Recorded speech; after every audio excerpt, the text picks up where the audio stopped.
Vamos falar agora de um conjunto de forças que, às vezes, a gente não se dá conta da relevância delas. Eu estou falando das forças elásticas. Essas forças serão tratadas nessa aula, a aula 4 do tema 9. O tema 9 versa sobre forças. Vamos falar das forças elásticas.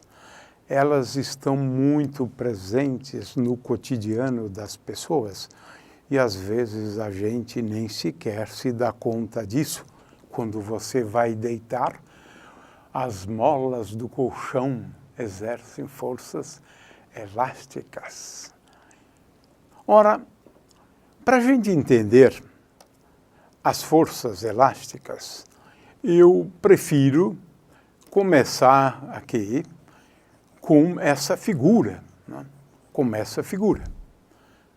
O que eu estou aqui observando nessa figura?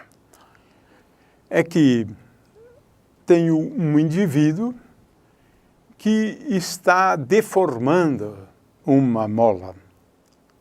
Agora, o que é curioso aqui é o seguinte, é que ele exerce uma força, né, sobre a mola, ele exerce que é esta força aqui, né?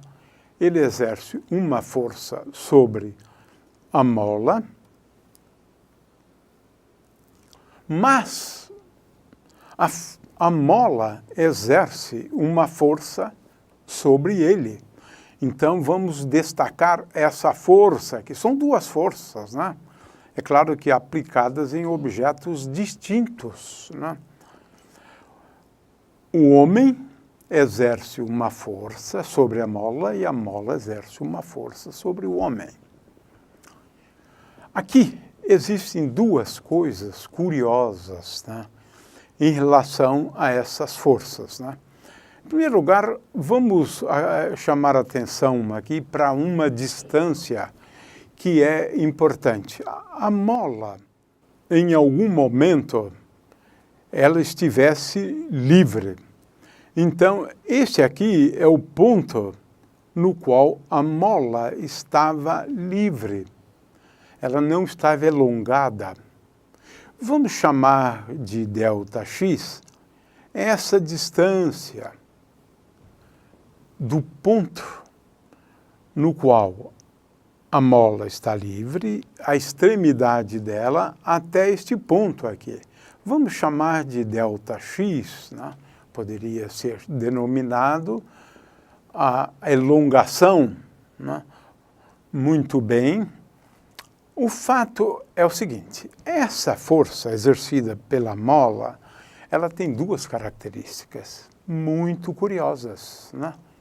Em primeiro lugar, o módulo da força, não estou falando do sentido da força, né, exercida pela mola, né, o módulo da força, ela é proporcional, aqui é uma constante de proporcionalidade, K vezes ΔX. Ou seja, quanto maior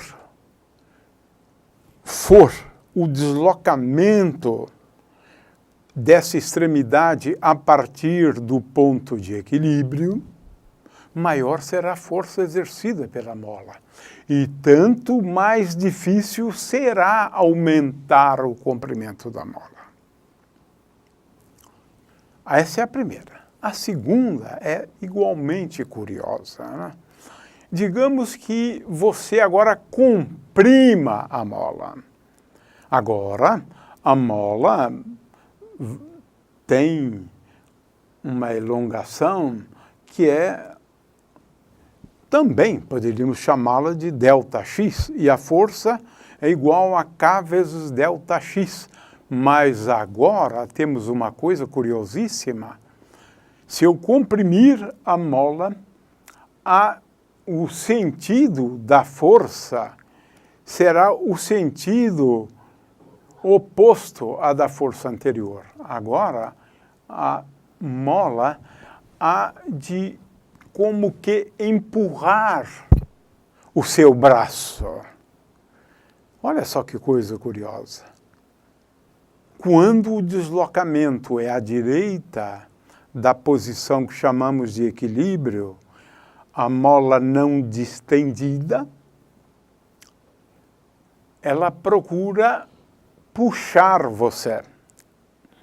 Se for à esquerda, ela empurra você. Vamos daqui a pouco escrever uma fórmula, né? Uma fórmula para expressar isto melhor, né?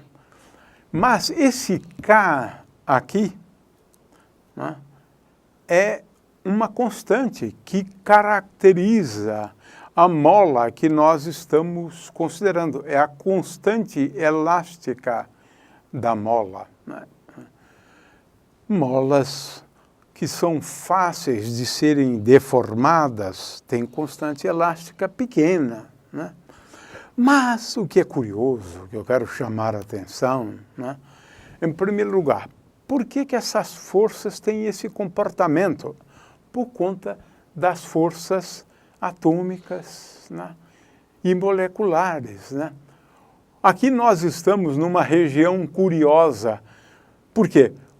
Quando nós afastamos os átomos de uma posição dita de equilíbrio, que é essa posição, os átomos se atraem. Veja, se eu aumento a distância entre os átomos, agora surgem forças atrativas.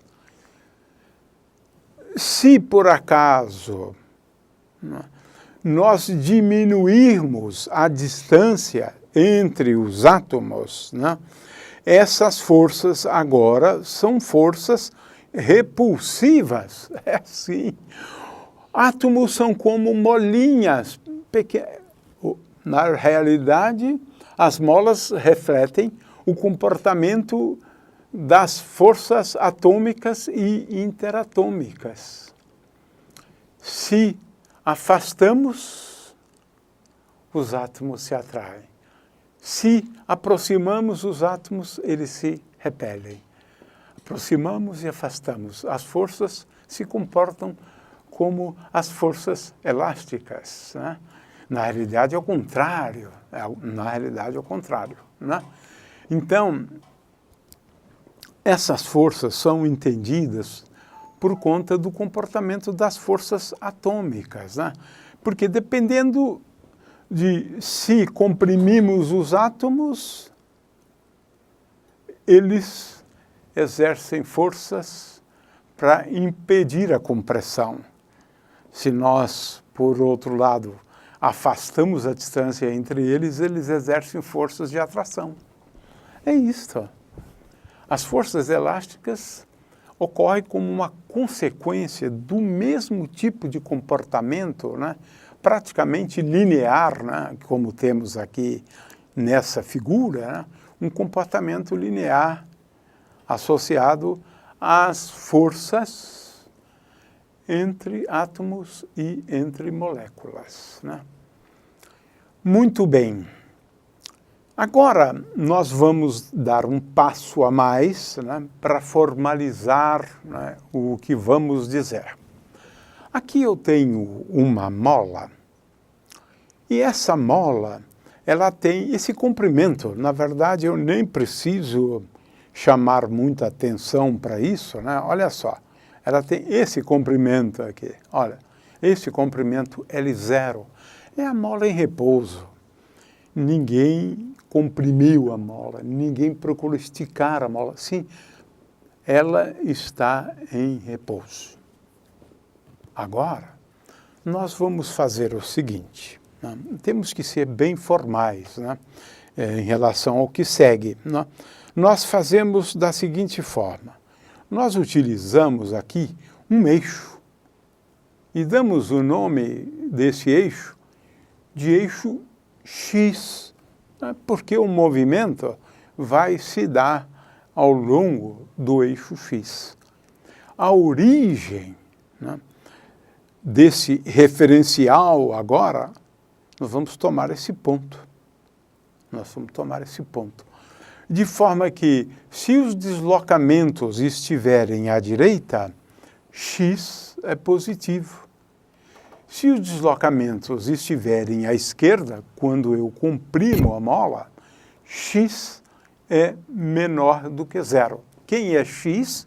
X é a posição desse ponto da mola.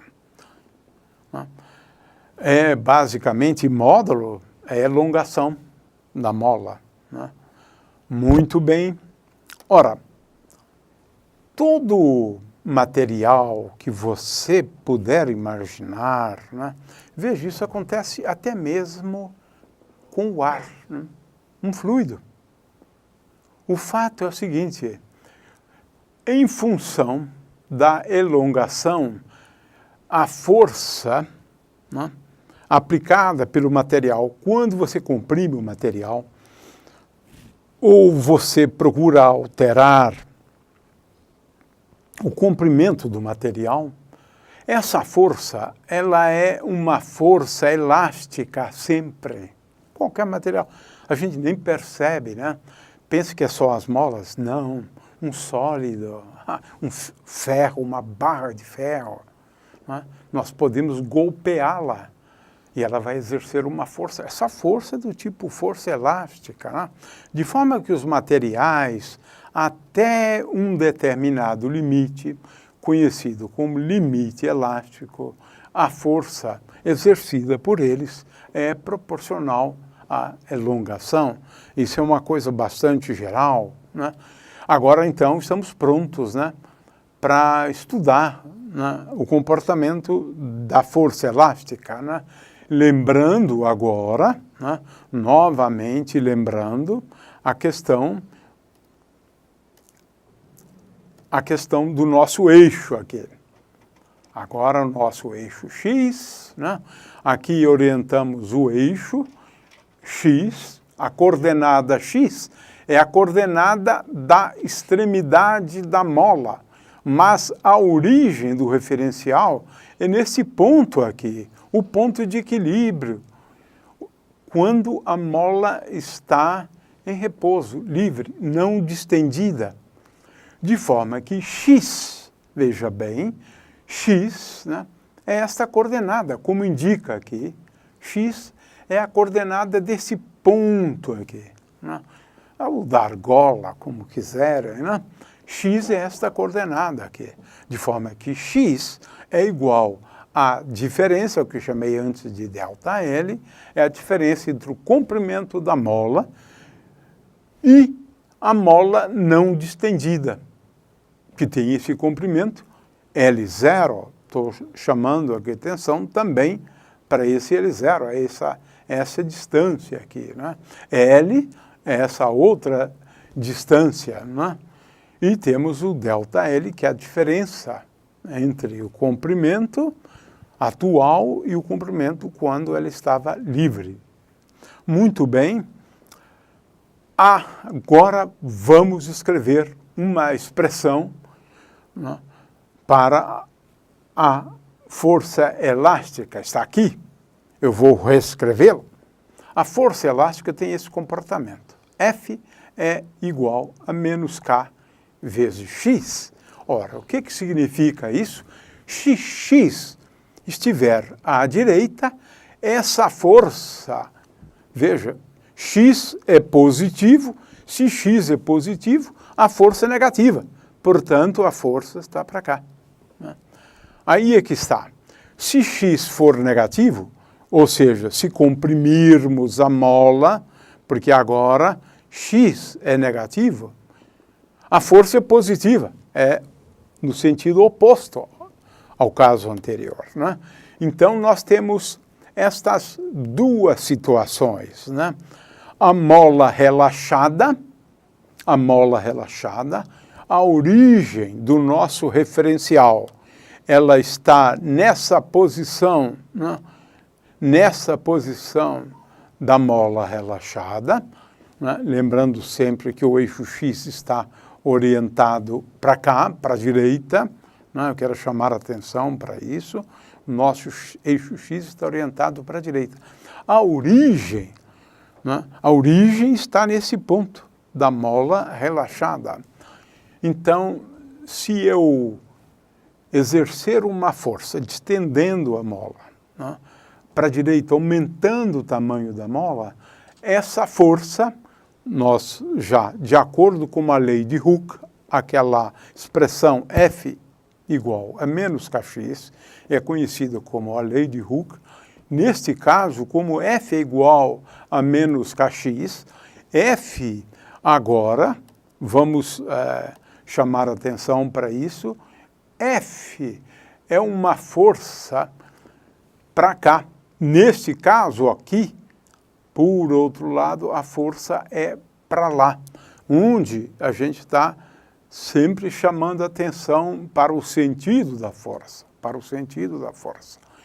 De forma que, neste caso, veja, esta força é igual a menos K, a constante elástica da mola, vezes x2, mas veja, x2 é negativo, porque eu orientei o eixo para cá, né? Neste caso, né, a força aqui é menos, esqueci de colocar o sinal menos, então, repetindo, força é igual a menos K vezes x2, né?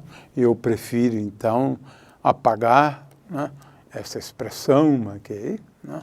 Muito bem, mas o fato é que F é igual a menos kx2, mas x2 é negativo, então força é para cá.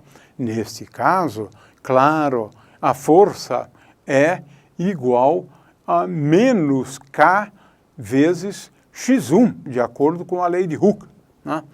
Força igual a menos K vezes x1, mas x1 é positivo, então a força está para cá. Veja, essa expressão e essa nossa convenção da origem do referencial como sendo esse ponto, nos permite escrever sempre F igual a menos kx, e essa é a lei de Hooke para as forças elásticas. Finalmente, temos aqui um pequeno vídeo para a gente assistir.